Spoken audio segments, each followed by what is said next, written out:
हमारे साथ खास बातचीत के लिए मौजूद है Mahesh Balasubramanian, MD and CEO Kotak life insurance. Sir, आपसे यही समझना चाहूंगा, ये जो आज आपने नया टर्म दिया है टुलिप का टर्म प्लस यूलिप का, तो क्या माने कि टर्म इंश्योरेंस को लेकर जितनी लाइफ इंश्योरेंस कंपनियों द्वारा अवेयरनेस की जानी थी या उतनी नहीं जागरूकता, तो एक नया आप बंडल प्रोडक्ट लेके आए जहां पर जो मार्केट जिस तरह से उछाल लगा रहा है तो उसका भी ग्राहकों को उससे आकर्षित किया जा सके। धन्यवाद अनुराग, हमसे बात करने के लिए। हाँ, कोविड के बाद में जैसे मैंने बताया था, प्रोटेक्शन का अवेयरनेस तो काफ़ी बढ़ गया है, लेकिन इनर्शिया अभी भी है। All of us can as an industry हम लोग बहुत कुछ कर सकते हैं प्रोटेक्शन को प्रमोट करने के लिए इस देश में, राइट।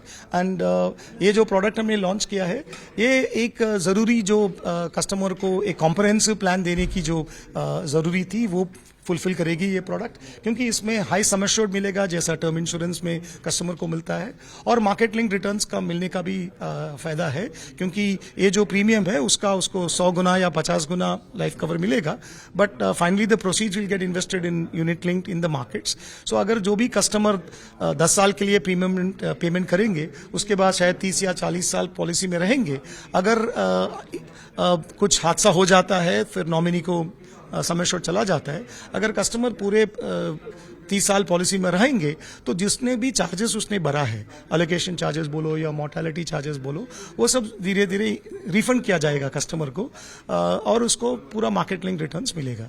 तो ये अच्छा 2-in-1 प्लान है, फायदा दोनों तरफ का मिलेगा कस्टमर को, और जो 2.5 लाख के नीचे इन्वेस्ट करता है उसको टैक्स सेविंग भी मिलेगा। ये सर, जैसे हम टर्म की बात कर रहे हैं और भारत में अभी जो अवेयरनेस बढ़ रही है, कोविड के वक्त आई थी, लेकिन क्या सर अभी जो मौजूदा स्थिति क्या है टर्म प्राइसिंग को लेकर? हमने देखा है पिछले 2 साल से री-इंश्योरेंस कीमतें भी नहीं बढ़ी, कोविड के बाद जो है 30-40% तक की बढ़ोतरी हुई थी, तो अभी की स्थिति में क्या देखिए, प्राइसिंग स्टेबल हो गई, हमको लगता देखने को मिल सकता है कि आगे और कीमतें कम हो सकती है? देखिए, प्रोटेक्शन मार्केट को ग्रो करने के लिए 3-4 चीजें की जरूरत है। पहली चीजें products, innovative products, varying products. Second चीज प्राइसिंग है। थर्ड री इंश्योरेंस सपोर्ट है। Fourth item is basically customer experience, जो अंडरराइटिंग और जो प्रोसेस है। चारों दिशा में हमको काम करना है, राइट। प्रोडक्ट्स अभी धीरे धीरे सब लोग नए नए प्रोडक्ट लॉन्च कर रहे हैं। आज हमने ट्यूलिप लॉन्च किया है, right. As far as pricing goes, I think pricing more और लेस स्टेबिलाइज हो चुका है।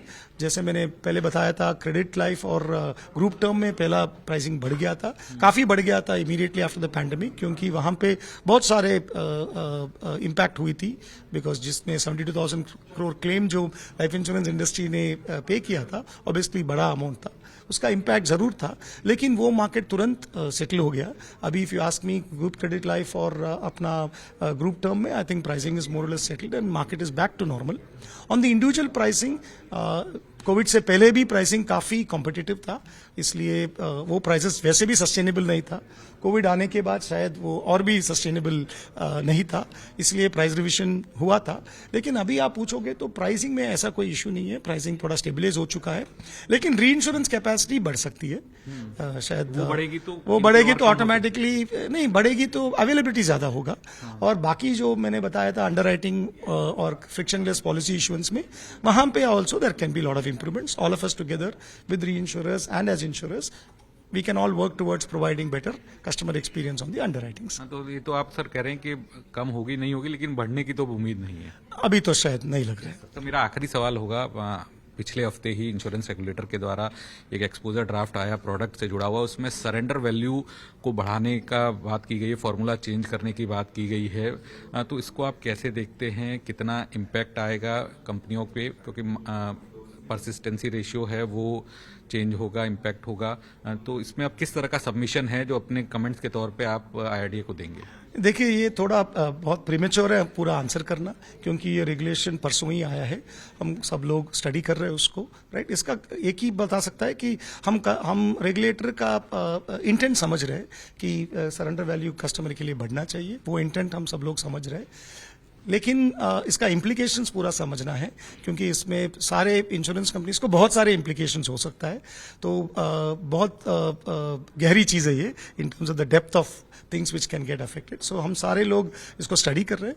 जनवरी 3 तक रेगुलेटर ने टाइम दिया है for people to get back. लेकिन सर इम्प्लीकेशन तो नेगेटिव ही होगा। पहले हमने देखा सर 2 साल पहले न्यू टैक्स रिजीम से थोड़ा लाइफ इंश्योरेंस कंपनियां प्रभावित हुई थी। पिछले साल जो 5 लाख से ज्यादा टैक्स वाला है, और ये तीसरा है, तो आप मानेंगे तीसरी चीज है एक तरह से कुछ हद तक तो नेगेटिव इम्प्लीकेशन ही होगा। इम्प्लीकेशंस है, फिलहाल ऐसे ही छोड़ दीजिए अभी।